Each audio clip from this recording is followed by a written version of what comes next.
Back to my new blog. दोस्तों आज होने वाला धमाल और आज हम चलेंगे बलरामपुर और आप लोगों को उधर बलरामपुर का न्यू सीन दिखाएंगे। जब से बाढ़ आया जब तक उधर हम नहीं गए हैं तो दिखाने की कोशिश करेंगे आप लोगों को और वहाँ पर चलेंगे।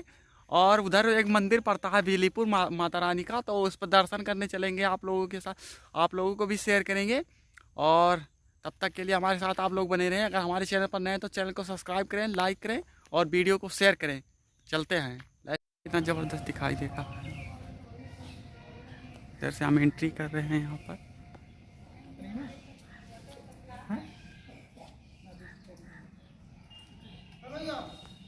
New blog.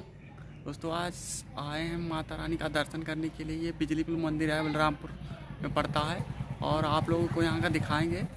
माता रानी का विशाल मंदिर है, दिखाने की कोशिश करेंगे। आप एक साथ में गौरव और उसका छोटा भाई है और इस प्रकार का मंदिर का दृश्य दिखाने की कोशिश करेंगे।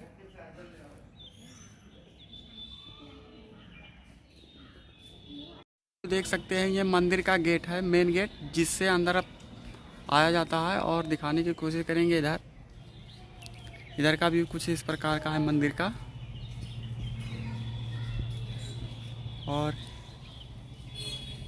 और ये है ऋषभ और ये है सचिन, इसका छोटा भाई है।